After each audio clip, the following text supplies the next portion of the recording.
Thanks, Junior Garcia. Welcome to the team, and we'll hear from you next week. Well, the governor was on hand for a new boiler dedicated for WAPA.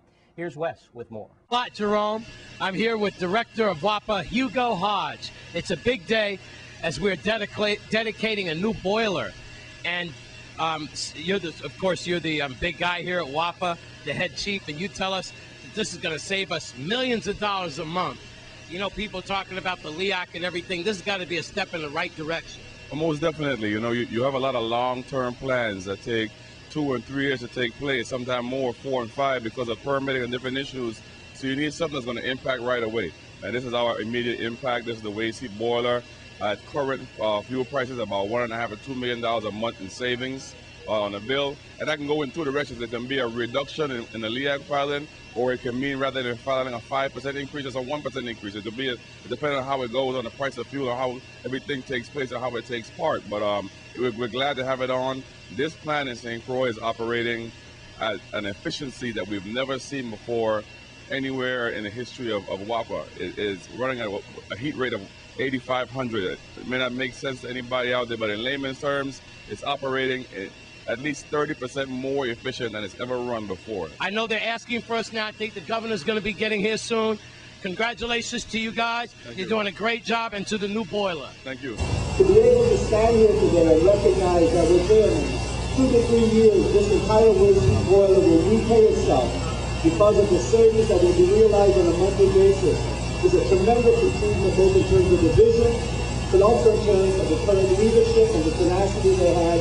The board will stay committed, the finances that became available, but more importantly, the fact that we have staff that is able to do what is necessary, that we have the talent here to run this sort of a utility. Well, Governor, this was a great dedication, and as you said, you know, it's funny, me and you echoed the same thing. I told Hugo Hodge, the director, you know, everyone says you can eat off the floor in Hovenza, and you know, you have to drive through the plant to come back to the reception area. You said the same thing I said.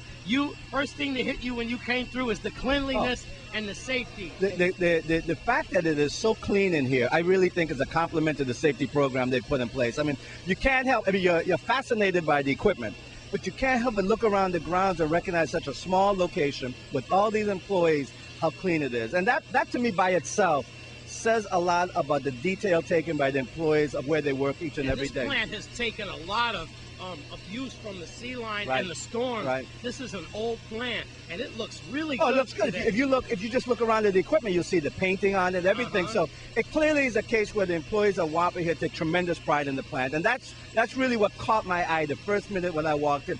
In addition to the just amazement of the waste heat recovery boiler, definitely. And that means a lot. Like you said, every day WAPA affects us, and they sure do take a beating with the LEAC. People complain to you every day, but this has to help us. This beautiful new boiler, it's going to save us about $1.5 to $2 million a month per month. So that means that in a given year, $20 to $22 million will be saved in a year, which means this will repay itself in 2.5 years. Which, you know, no investment does that.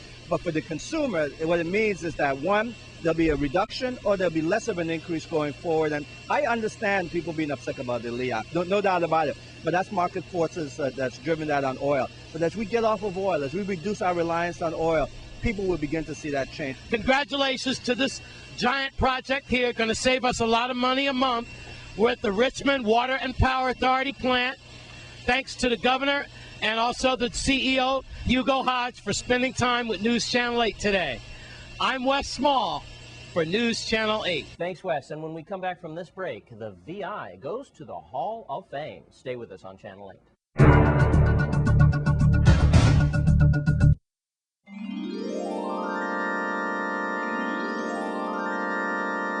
Well, the Virgin Islands will be in the Hall of Fame in Cleveland, Ohio. Not for rock and roll, but for paint. News Channel 8's Wes Small checks it out. Thanks a lot, Jerome. We're at Sherwin-Williams. I don't want to start singing that tune, but that's in my head. Yeah, Sherwin-Williams. I'm here now with Asubio. We got the vice president there, Ted. who is right there. And this is a fantastic deal because they have a flag here and Team 150. They're going to explain it all. And we have the three local guys there headed with Fidel and everybody. And they're happy to come down here because these are the big guys from corporate. And they're uniting the Virgin Islands. And they're taking over the whole paint kingdom of this part of the hemisphere. Wow. Well, you guys should be very proud, Eusebio, as you have your vice president here, and you guys represent Sherwin-Williams. What does it mean, not only to your corporation to be linking up nationally, internationally, but for the community? They could come here and shop, get good quality products for painting, and at good, decent prices. Good quality, not the best quality The of paints best in the island. Yes, That's right. Sherwin-Williams. Yes, we've been honored to present in St. Croix what we call the program Team 150. Which is basically called a Journey of the Flag. We are presenting this flag because in this program, we got stores in the Caribbean islands that are make over $1.5 million worth of sales. Our company is going to be 150 years, the oldest. That's why we're the best. 150 years, that's what Team 150 means. Exactly right. And we have very specific goals that by 2016, we're going to be 150 years. We're going to be within 150 countries all over the world. And we expect our shares to grow up to $150 per share. Well, you guys are very happy and proud about that. Now, Vice President Ted. It is Ted? Yes, it is, Ted, and good morning. Yeah, you're no stranger here. You said you've been coming to our territory over 20-something? Yeah, absolutely. And what we are doing now with these flags, we have 25 countries that are going to be in the inaugural. This flag will be going back to our Hall of Excellence at our corporate headquarters in Cleveland, Ohio. And I thought all they had was the the Rock and Roll Hall of Fame. no, we're going to have a paint. You got the Paint Hall of Fame? Right. So the Virgin Islands is going to represent the Paint Hall of Fame in Cleveland, Ohio. Drew Carey, eat your heart out. Exactly. So we operate in over 70 countries right now, and as Sabio said, we want to expand our distribution to 150 countries worldwide. So the Virgin Islands is one of our base countries. So this flag will be going back and then hanging in our Hall of Fame. It will have a dedication there as we return it to Cleveland, our corporate headquarters. How does it make you feel to put out quality work? Honestly, we feel proud when we do this because it's helping the community to beautify this beautiful island, making it colorful. And Castro and I and Junior, we tried our best to make the best color in the island and giving the customer service that we need around the Caribbean. Congratulations to Sherwin-Williams. Keep up the good work. Ask Sherwin-Williams. I'm Wes Small for News Channel 8. Ask Sherwin-Williams, keeping the world in color. And when we come back from this break, we'll take a look at your Sports 411 and the continuing interview with Kevin Shepard. Stay with us on Channel 8.